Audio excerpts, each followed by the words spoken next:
enlighten us to the type of war we're dealing with. When you approach a war to win a war, winning a war, you need to know and understand the infrastructure and the personality and the types of enemy we're dealing with. So please give a round of applause for Mark Silverberg.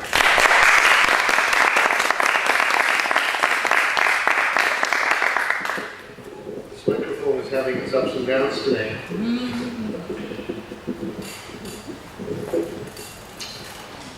I appreciate the invitation.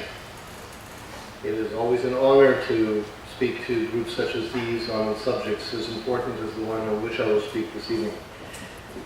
This morning when I got on the plane, which was a 7 o'clock flight, which itself was an experience, I picked up a copy of the today's U.S. News and World Report. And what I found was a newspaper within a newspaper. And this was the paper that I found. It's essentially a multi-million-dollar insert by Saudi Arabia showing an image of the country as being decent and hardworking and technologically sound and everything else. And I read the entire insert. It must have cost millions of dollars to produce this. And as I read through it, having written a book on the subject, I couldn't find any reference to the $87 billion that they have spent subsidizing Islamic terrorism all over the world, purchasing Middle East studies departments in universities throughout this country, purchasing Islamic training centers in Virginia that are being certified for chaplains that go into our military, Muslim chaplains into our military and penal system. I didn't see any of that in there. I didn't see anything about the Muslim World League, the International Islamic Relief Organization, Al-Haramain.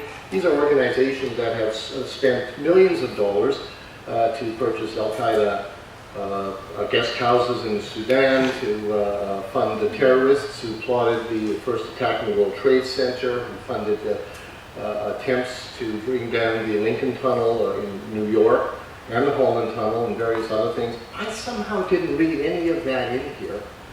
And I suspect that most Americans have absolutely no idea that this country is the epicenter of terrorism. That, however, is the subject of another talk. That's not what I'm talking about today. I'm talking about something entirely different. But I just wanted you to know that with an investment in this country of $700 billion, they can get away with this. And they can look at the Israel lobby, but nobody is looking at the Saudi lobby.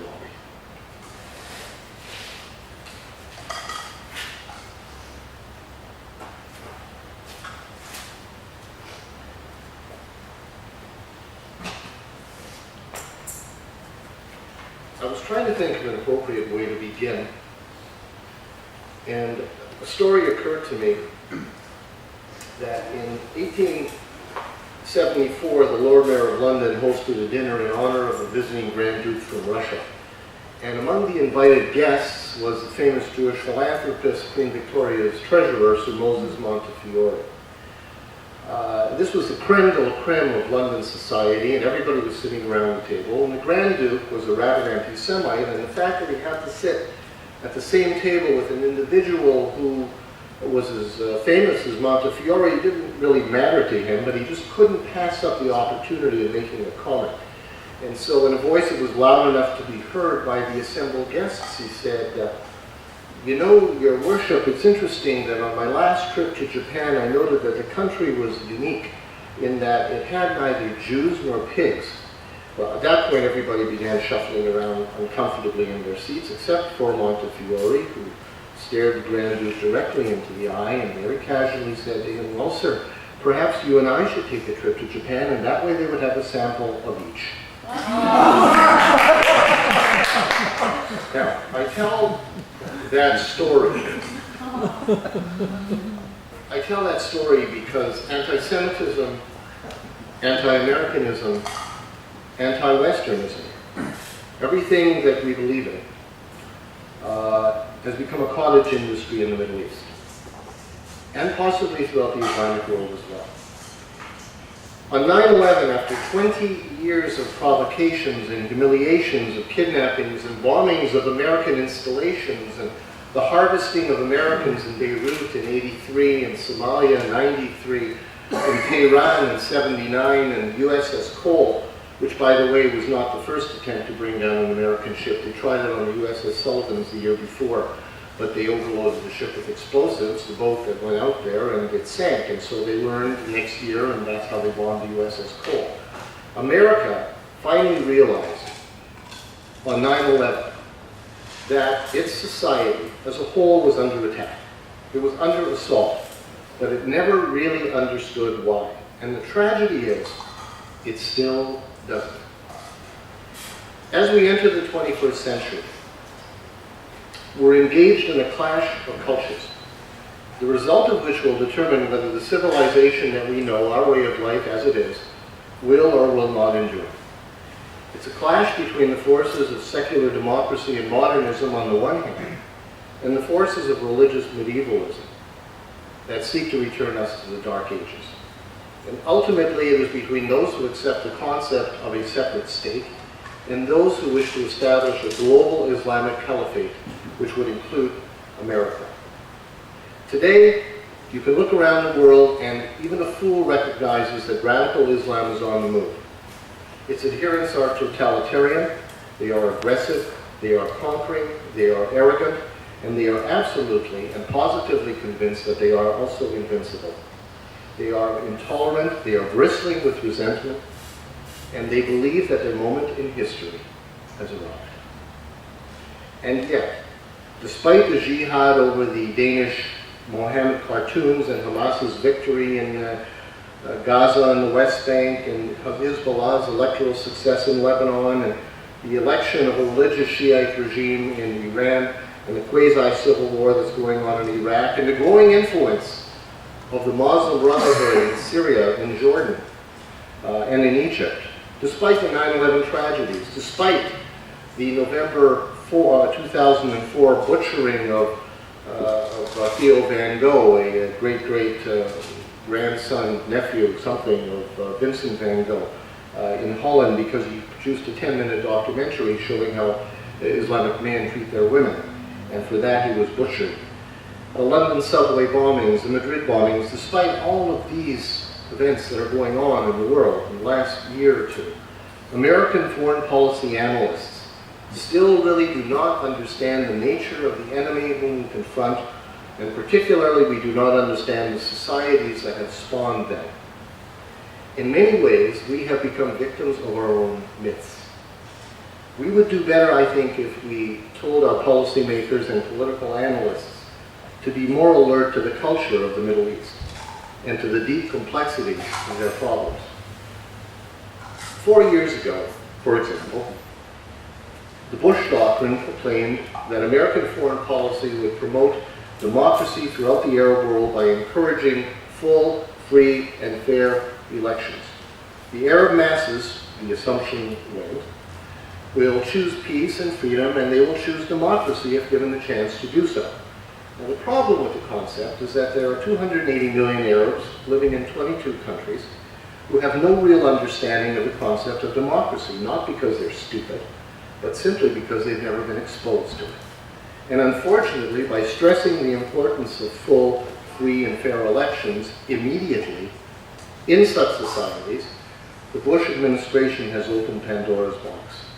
It's discovering, to its great regret, and ours as well, that attempting to superimpose Western-style democratic practices upon cultures that are historically dysfunctional, authoritarian, tribunal, and in many cases Islamic, is a dangerous enterprise, at least until these societies begin to understand and accept the consequences of what we call freedom.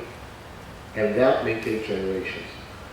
On January 25th of this year, as you all know, for the first time in modern history, a radical Islamic regime was brought to power by the ballot. The Palestinians were given the right to hold full, free, and fair elections. And wonder of wonders, they elected terrorists. Now, the conventional wisdom has it that they actually chose Hamas. And if you read the Israeli newspapers or many of the European and even American newspapers, they actually chose Hamas because of corruption in Fatah and lousy garbage collection and potholes in the streets of Ramallah and Gaza City. And there are a lot of people who voted for Hamas because of those reasons. But studies are now showing that the vast majority of Palestinians knew exactly who and what they were voting for when they voted to empower Hamas. Over the past decade, Islamic influence over Palestinian society, and indeed throughout the entire Middle East, has been on the rise. Mosque attendance, the increased wearing of the hijab, the veil that women are required to wear from head to toe, and even the increasing religious rhetoric of Islamic leaders. One poll that was conducted last month, for example, in Gaza and the West Bank, asked Palestinians, do you support or oppose suicide bombings against Israeli citizens? 60% responded yes. And another poll that was conducted late last year showed that 60% of Jordanians and Egyptians and Iraqis and Palestinians want Islamic law to be the sole source of legislation for their countries. They wish to be ruled by Sharia. If a radical Islamic regime committed to the genocide of another nation is democratically elected, the flaw, I suggest, lies not in the regime itself, but in the society that elected it. All of this encapsulates what I believe is a very naive, dangerous idealism within the Bush Doctrine. It is an idealism that suggests that a group that calls for the genocide of Jews, that calls and extols the virtues of terrorism, that conducts suicide training camps for children, that teaches anti-Semitism as an integral part of its educational system, that considers Jews to be the descendants of pigs and monkeys, and demands Islamic observance from all Palestinians, that such a group can somehow be moderated if exposed to democratic practices. Not only is there no historical precedent for this belief, but the opposite is in fact happening. Because of the Hamas victory in the territories, Arab societies are now recoiling in horror from any step towards democracy, because their own radical Islamic organizations are now demanding the same rights that led to a Hamas victory. They want full, free, and fair elections as well. And that would essentially seal democracy off for generations to come. Make no mistake. The ideology of Hamas is on the rise throughout the entire Arab world. It is the same ideology, lest there be any doubt, that led to the destruction of the Bamiyan Buddhas, if you remember, in Afghanistan by the Taliban. It's the same ideology that led to the destruction a couple of months ago of the Golden Dome Mosque in Samarra, Iraq, that tyrannizes Iran, that triggered the 1994 civil war in Algeria, that led to 100,000 people dying, and that turned American passenger planes into cruise missiles and killed 3,000 of our people 5 years ago. So if this policy of full and free elections continues to be the policy of this country, it will sound the death knell for democratic change in the Arab world for generations to come. Hamas's retention of an international public relations firm to moderate its image may fool the world, but it will not change the nature of the beast, nor its ideology, nor its quest to vanquish Israel and drive the Jewish infidels into the sea. Why should it? I mean, think about it. Why should they change their ideology? It was terrorism and violence that got them elected. Why on earth would they now change their ideology now that they're in power as a result of that election? So what possible motivation would Hamas have to change? In any attempt by America and Europe to force them to change their ideology is fraught with disaster. It just won't work. It can't. These are ideologically driven terrorists who mean to kill the enemy at all costs because Allah has demanded that it be so. If this is how the Bush administration intends to pursue its democratization policy, it's going to be a disaster.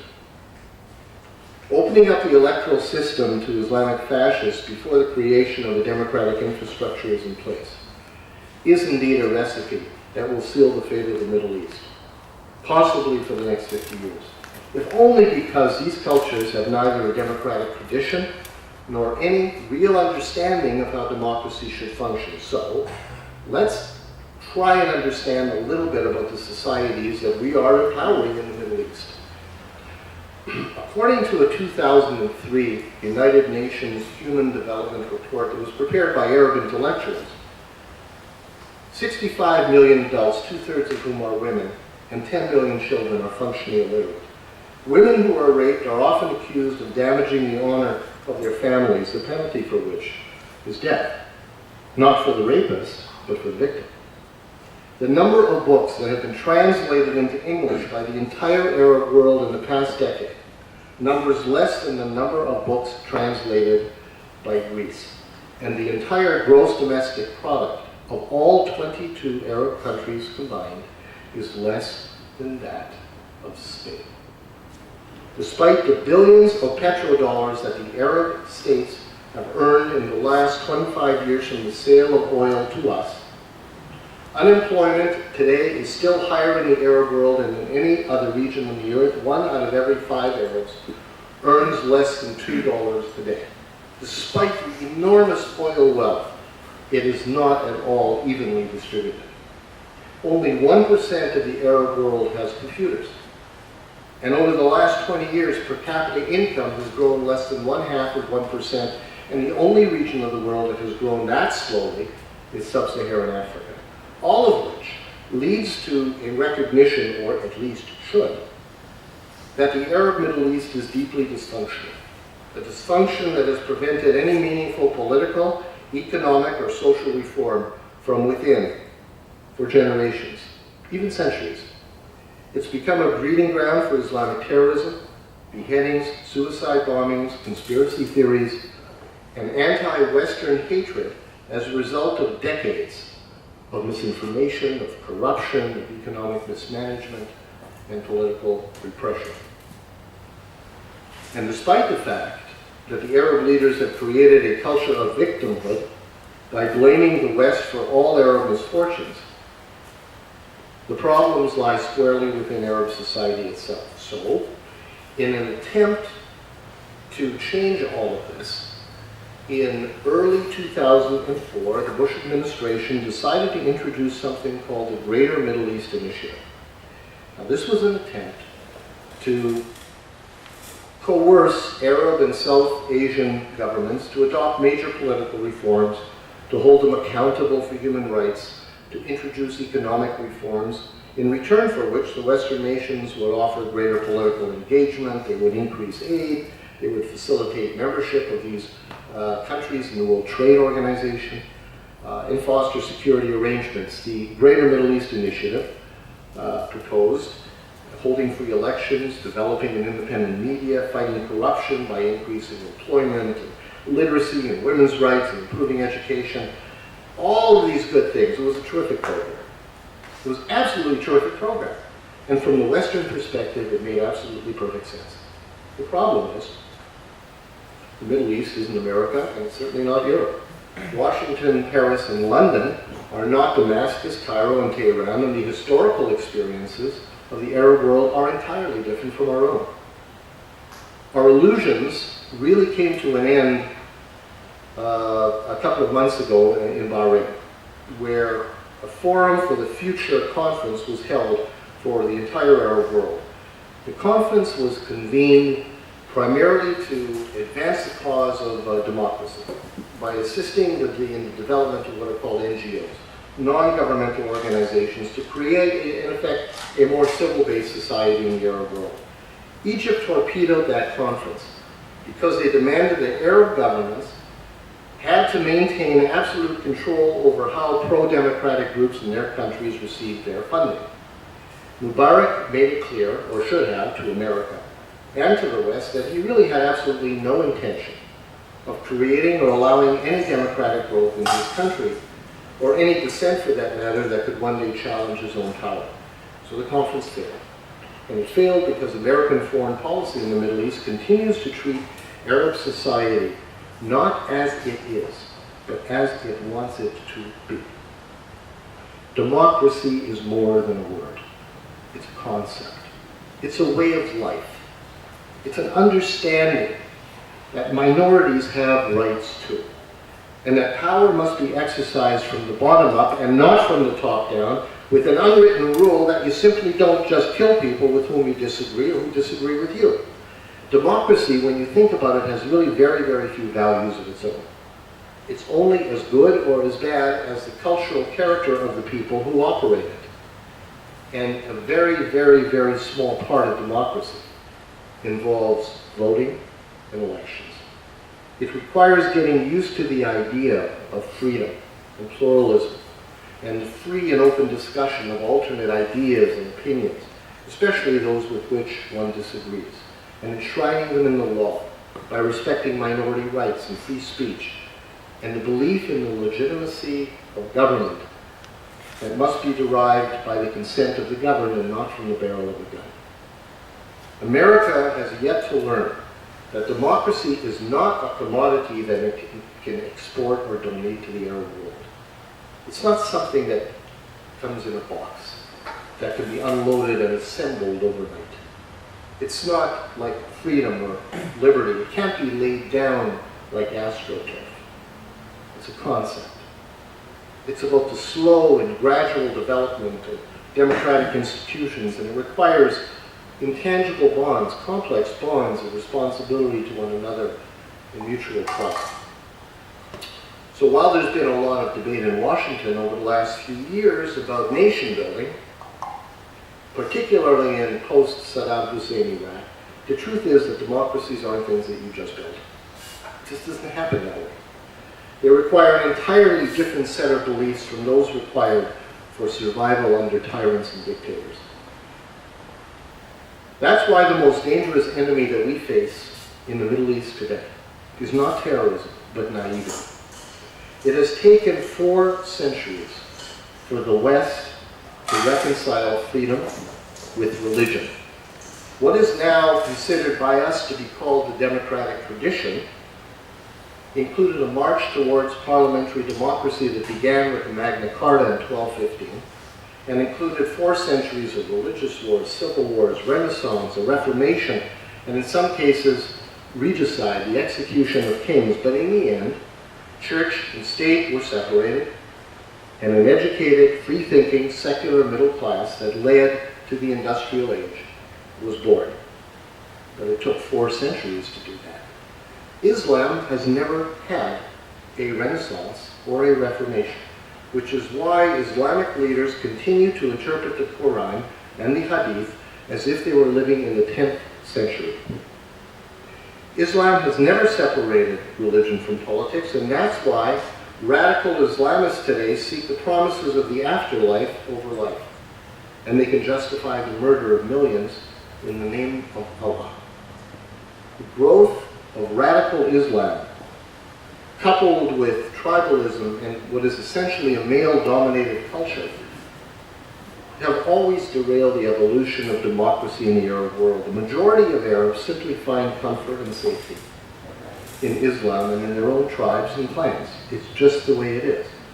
And as a result, with the possible exception of Iraq, there does not appear to be any real overwhelming vocal sentiment calling for political inclusion or freedom of expression or an enhanced society, which probably accounts for the reason why Ayman Noor, who's a well-known Egyptian secular Democrat, who ran in the last Egyptian election, only got 8% of the vote. And Hamas, which is a terrorist organization, got 60% of the vote. There are reasons for these things happening. It's not that the Arab world is genetically disinclined towards democracy, it's simply that they don't understand it. They have no experience with it, and they consider it alien to their culture. And for that reason, whenever democratic processes seem to be advancing in the Arab world, Islamic and tribal forces always tend to derail the outcome, which is in turn, I believe, a reflection of the true sentiments and the political orientation of Arab society itself. And then, of course, there are the customs and the traditions. Throughout much of the Arab world, for example, television programs that show a man kissing a woman is considered an obscenity. In certain Arab countries where it's permissible for members of the same sex to hold hands in public, members of the opposite sex generally may not. In India, this is a good one, in India, an Islamic court recently ruled that a woman who was raped by her father-in-law could no longer live with her husband, for she had brought dishonor to her family. In many Arab countries, it is considered rude to gesture or eat with the left hand. In Saudi Arabia, for example, walking in front of a person in prayer is an offense. Barbie dolls and stuffed animals are banned as forms of idolatry, as, by the way, are all other religions except Wahhabi Islam. Women are not permitted to drive or to seek medical assistance or to own or operate a business without male consent. And in a court of law, the testimony of a woman is only given half the credibility of the testimony of a man. In some Arab countries, like Saudi Arabia, stoning is still an acceptable form of punishment. Last year they had 52 beheadings. Amputations and beheadings such as these happen because they interpret the Quran the way it was interpreted 1,000 years ago. And these customs and traditions that they have are in addition to the conspiracy theories that are fed to the Arab world through their government-sponsored media. Several years ago, some of you may have heard this, during Ramadan, Egyptian TV showed a 41-part series on the protocols of the elders of Zion, on rabbis kidnapping and murdering Muslim children and using their blood as part of Jewish rituals. Now, this was shown to millions and millions of Arabs who totally accepted it and understood it. These anti-Semitic films, these conspiracy theories, are the modern-day food for the Arab mind. And the vast majority of the Arab world considers these canards to be true, just as they consider the Holocaust to be false. So it's fair to say that democracy, if it is to be incorporated into the Arab world, will have to be built from the ground up, and that can only happen where governments are either overthrown by indigenous democratic forces, which is unlikely since the powers of the state are too great, or the governments themselves are forced to support reform efforts and to set aside their clan and tribal loyalties in favor of what's called the national interest. If events unfolding in Iraq are any indication, the road to democracy in the Arab world will not be easy. And how we go about doing it really has to be rethought. The problem is that modernization poses an enormous challenge to the Islamic world. It is not possible to modernize without learning from the West, and yet Western influence is abhorrent to radical Islamists. Therefore, many Arab societies are caught between a past that they cannot shed and a future to which they can never adapt.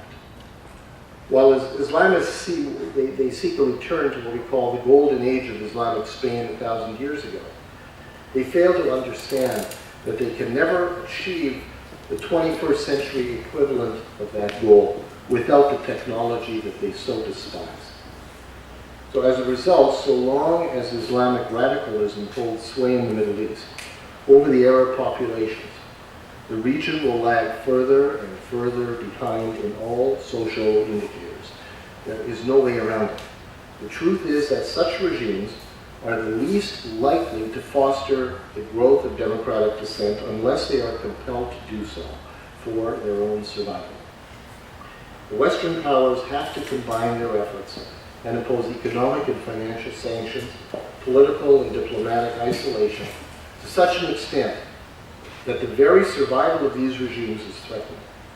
Then and only then can the door be opened to what we call true democratic reforms.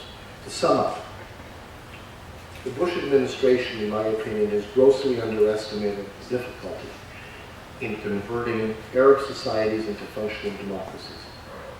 It has underestimated the importance of tribal mentality, clan loyalties, the profoundly detrimental effects of decades of repression and colonialism, centuries of isolation from progressive Western thought, and the lack of education in the Arab world. all of which has led to a culture of victimhood and a hatred of everything Western. Both secular and Arab dictators and Islamic regimes will instinctively use the trappings of democracy, as we see with Hamas and in Egypt, to undermine any real effort at democratic change from within. These societies have to be forced to promote the long-term social, economic, political, educational, and religious reforms that their countries require for democratic growth. But for the administration to raise expectations that the conversion from these tribal societies to democratic ones requires a free and open election today, at this time, in all countries throughout the Middle East, is simply crazy. They first must be forced to introduce these democratic reforms. Otherwise, one vote, one man, one time will be the order of the day in the Middle East for decades to come. I want to conclude with a fear that I have for the future of the Middle East. Israel is the canary in the mine shaft. If you come from Pennsylvania, you know what that means. There are lots of mine shafts in Pennsylvania. By the canary in the mine shaft, what I mean is that as it goes with Israel, so it will go with the Western world. We are fighting an enemy that does not understand the concept of borders. We are fighting an enemy that understands victory. And it also understands when to declare victory. Victory comes not when the victor declares it, but when the vanquished acknowledge that they cannot go on being what they have been. Hamas made such a statement. They understand what we understood in World War II, what we understood during the Civil War, when the South had to give up its dream of a separate confederacy based on slavery. And we understood in World War II that the only way to solve the problem of the Nazi death camps, the only way to shut down the cult of Aryan supremacy, the only way to deal with these issues was to take down whatever was and to start all over again. When will that happen? It will happen when there is another catastrophe in this country or in Israel. Why? Because as a result of 9/11, America took out two countries. Rightly or wrongly, they went to war and took down two regimes. But this war is long from over, and there is nothing more dangerous than an enemy who has no fear of death.